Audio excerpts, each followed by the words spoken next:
What's up everybody, really quick before we get started, a lot of you have been messaging me about my videos not showing up in your subscription. All you have to do is click the bell beside the subscribe button and follow the directions. After that, you'll be all set. And with that out of the way, let's get started.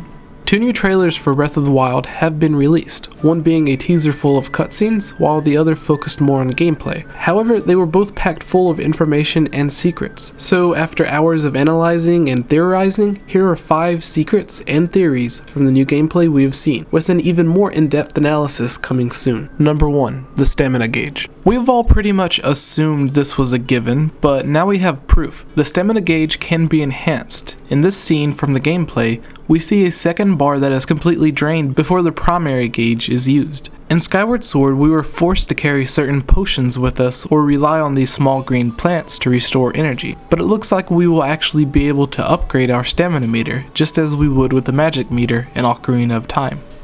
Many of us thought we would have to consume food or wear certain items akin to the Pegasus boots in A Link to the Past in order to run long distances, but it seems everything will be upgradable in true RPG fashion. Number 2. The connection to Twilight Princess. During an interview to promote Twilight Princess HD, Nintendo said that while playing Breath of the Wild, you would be reminded of Twilight Princess HD. During the trailer, we can see why. Nintendo wasn't too subtle about this. This ruined area looks remarkably similar to Hyrule Castletown in Twilight Princess. We have the fountain in the center completely destroyed, even the color of the flags, though torn apart, remain the same. It also appears this area is just a short distance away from the actual castle. All of this leads to us believing that this is in fact the same area from Twilight Princess, or at the very least, supposed to resemble it. Number 3. The new bird race. While we aren't entirely sure if they're a brand new race or connected to a previous race such as the Loftwings, the Rito tribe, or even the Ukawa, this new race was hinted at in Twilight Princess HD. One of the changes seen in the Wii U remake was the inclusion of these carvings of certain bird creatures with the Hylians. We also have other races such as the Gorons shown in the images. Does this mean we will see them returning as well? Either way, it seems this bird race will have a similar role as the Goron in Skyward Sword, where the traveling Goron would pop up around certain areas to give you hints on where to go or what to do. It seems at least Kaz will have the same role. Perhaps this one we see flying will have more of a guardian or warrior-like role. Number 4. The flying ship.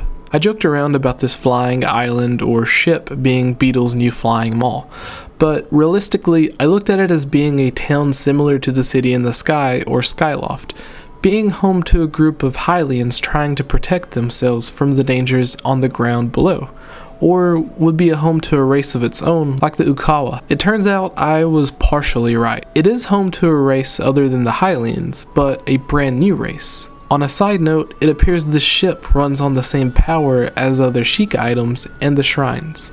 Other members of the Chamber of Sages, including myself, have theorized that the blue glow from these Sheikah items represent the good or pure Sheikah magic, while the pink glow represents corruption from Calamity Ganon, as they share the same color. This leaves us to believe that at one point, as we see with the ship's blue glow, it was a ship being used for good, under the control of the Sheikah. However, just like the rest of Hyrule and the Guardians, it was corrupted by the Calamity Ganon, perhaps being used as a mobile fortress for certain enemies. Perhaps this will be a dungeon similar to the Sand Ship in Skyward Sword, that we will have to conquer in order to regain control of. Number 5. 1080p.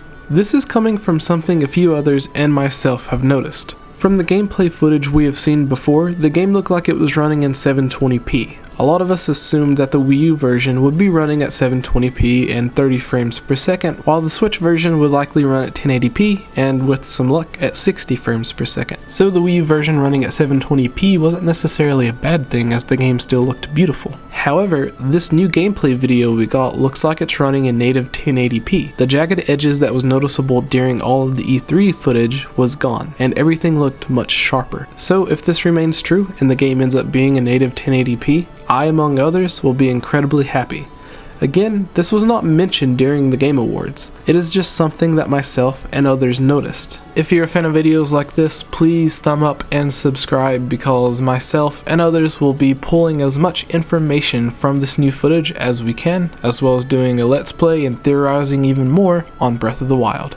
What's up everyone, this is Jesse and welcome to The Enslave. I would like to thank you for watching this video. If you're a fan of my Zelda or gaming news theory or discussion videos like this, please consider supporting this channel by donating through patreon.com/gameoverjesse, where you can get new videos early, be able to join on discussion or theory videos, get shoutouts, and tons of other great rewards. Thank you all so much for allowing me to do this, watching my videos, and especially you Alex Myers, Jonathan, The Itch Network, Magic Tech Review, Harris Priest, and John Frank for your support on Patreon.